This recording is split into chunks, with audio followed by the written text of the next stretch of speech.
Well, why am I so inconsistent and I forget about uploading anything? Now, that's a question about laziness. But I'm gonna go to another topic. Oh god, that's cringy. Anyway, um, I thought about doing this series of thoughts and all that and analysis as well. And it all started with the anecdotes. But in this case, I'm going to go with uh, fame culture.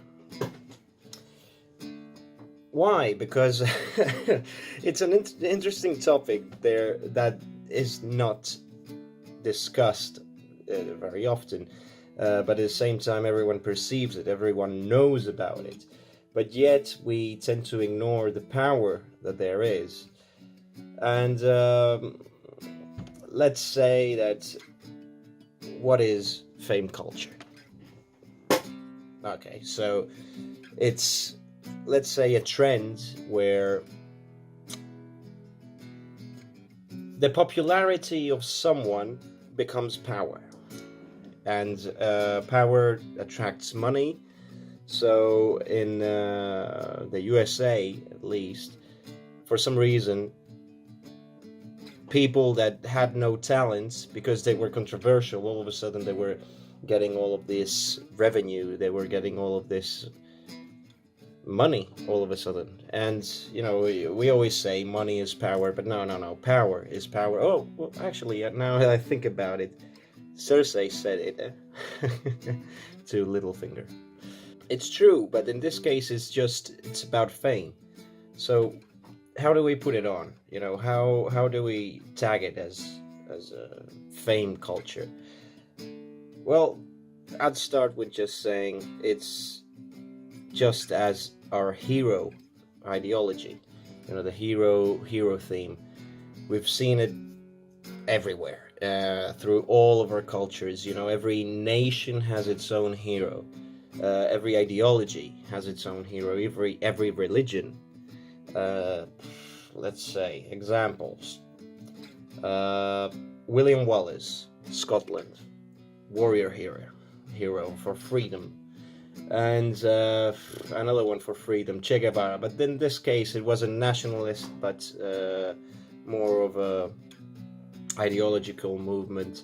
Then, besides, you can get Lenin.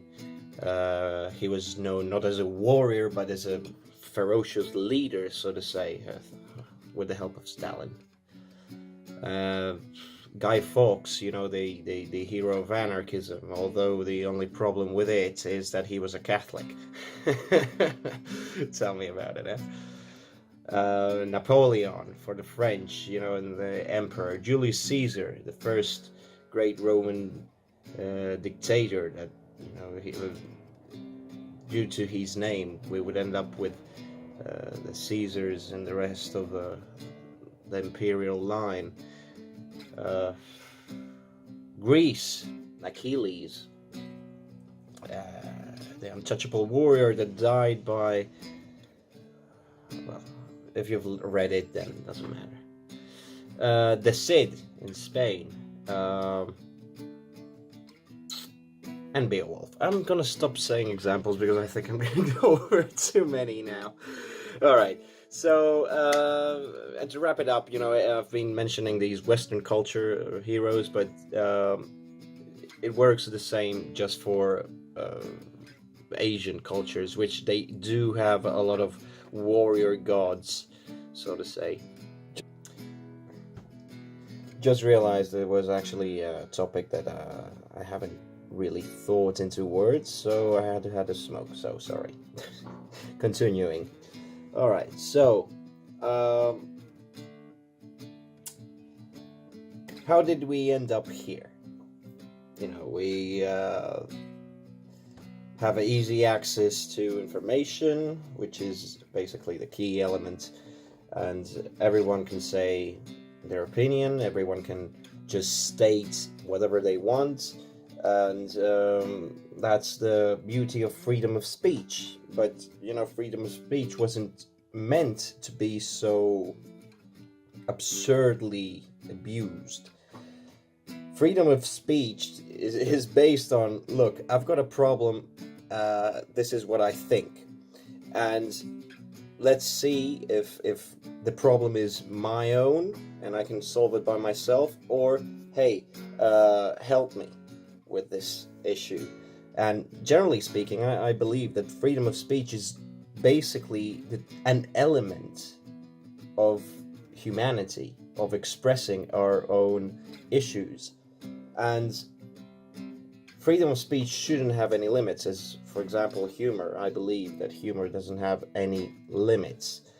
But with Hollywood, something different happens. It's not a free speech in terms of artistical expression, as modernism proposed, and cinematography was essentially something new, and governments saw the potential of using it to, let's say, filter propaganda. So you can guess that in the end, Hollywood sells this American ideals. It's like, for example, I heard a lot of people, telling me that, for example, New York, it's always centered as the capital of the world, so to say.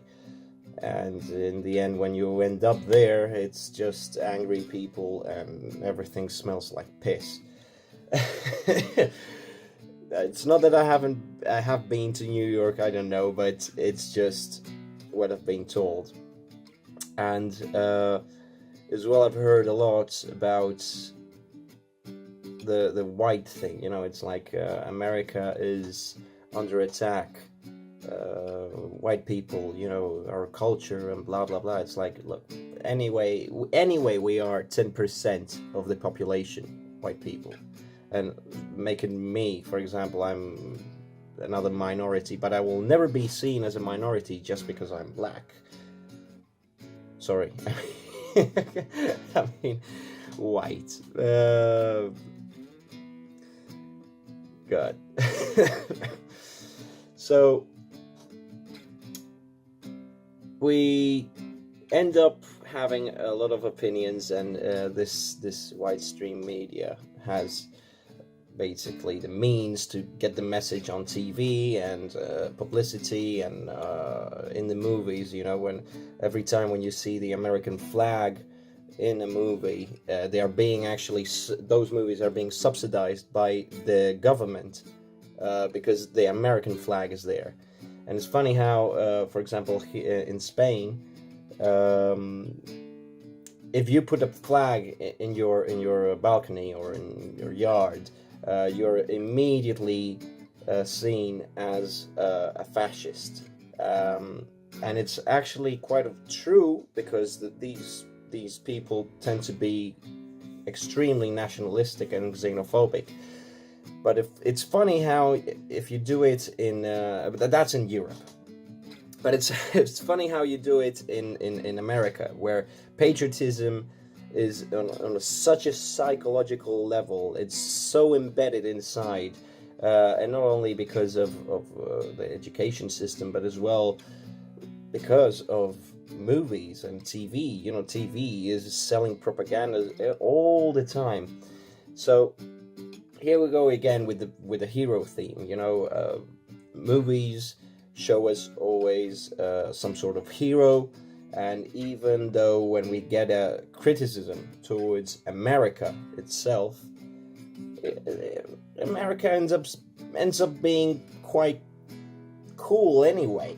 Because it's deep, and many people think, oh, I want this shit happening in my life as well for some reason.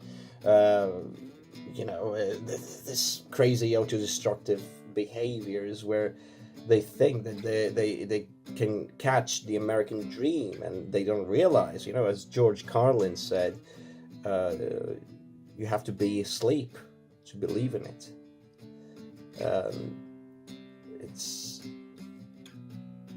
It's exhausting anyway, in terms of, I every day at least spend 3 hours reading news and researching and all that, and seeing all the perspectives of one news and another, and then I've been looking at, even if it's even true, which is ridiculous, how many false... I once read Hillary Clinton just executed someone who actually denounced her, and he ended up in jail anyway, and they were saying that he all of a sudden hanged himself, and everyone was sharing this on Facebook, and I was like, what the fuck, okay, let's see. I researched, the guy was all right. It was just a thing, to change opinions. And yeah, there you go. I'm trying to convince a neo-Nazi all of a sudden that he's wrong. It's not. And he said, okay, show me the proof. And this is something I've got a problem with. Why do I have to all the time look for myself, or better said, look for myself for the truth, and they can just say, hey, you know what? Prove it to me. They don't want to seek the knowledge for themselves, and it's quite sad. Anyway, I think I'm deviating too much from this topic. So, fame culture. Obviously, I'm gonna end up with Trump. All right, it's obvious, and Trump, even though he was a fake, as most of famous people, they're all just a masquerade. They're a whole dance full of I can't even think about an analogy. But anyway, after me spending so many years just researching and looking through stuff, looking at the news constantly, and figuring out if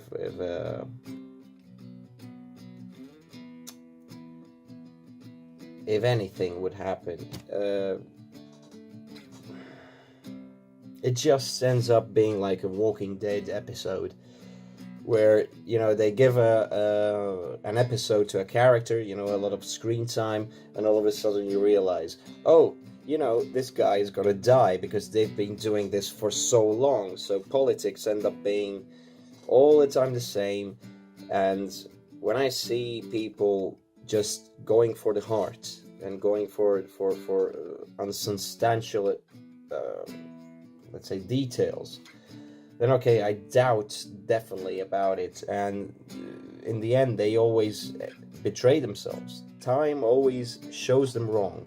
And not because their ideology was wrong, but because they, instead of keeping their shit together, they try to adapt to the political world, and the political world is obviously corrupt and lying, So yeah.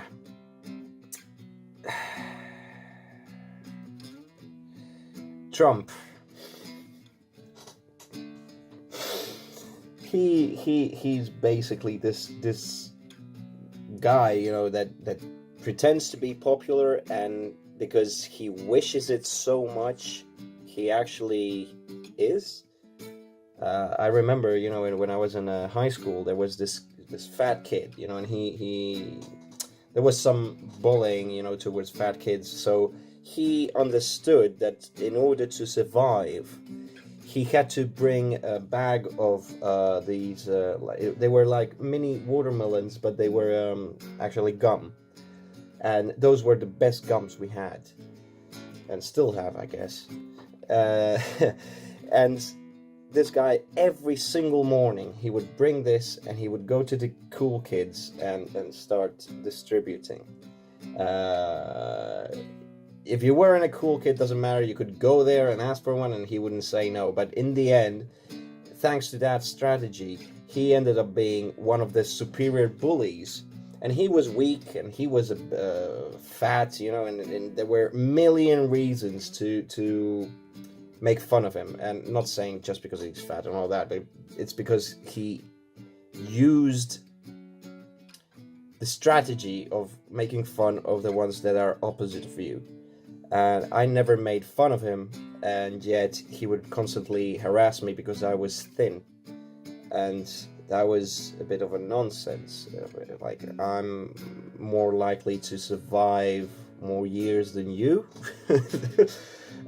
Maybe you'll get a heart attack soon, I don't know, quit sugar, which is saying, no disrespect or anything. It's just that it's how I see it.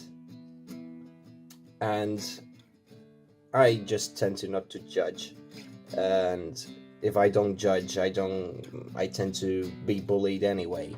As well as the ones that don't judge but are afraid of bullying end up judging and bullying as well. So what I mean is we've got to be careful with this fame culture. Why? Because we are so easily manipulated. Everyone knows that, but it's just how easily distracted we are by just stereotypes or stupid shit. Like, for example, Donald Trump just got into office and he was just popular. It wasn't even if a lot of people hated him and he got the popular vote. Hillary got the popular vote, and he keeps on lying and he tells like 10 lies a day. Okay, no problem, but he is this cool guy who in school he used to bully the others using the art of the deal, using a strategy to actually overcome and end up in a great position. And look at him, he ended up as the president of the United States. So all of this was built up on the basis that he created a famous caricature of himself, and yet people liked him. Well, I said in a previous video, my father, he used to like him. Oh God. Anyway, so I just wanted to comment about how fame culture has actually touched our society in such a way, because we are influenced by examples. Like, for example, something that I find very curious, a lot of youngsters tend to be rebellious. Okay, it's normal, but they need an imagery. They don't have the creativity to create their own image. They try to project something controversial and in some sense unique way, how they are different from everyone else, when in the end they end up in like a niche group, where everyone is the same. So it's funny enough, I just realized I've been over talking for this one. Maybe it will be another topic for another time.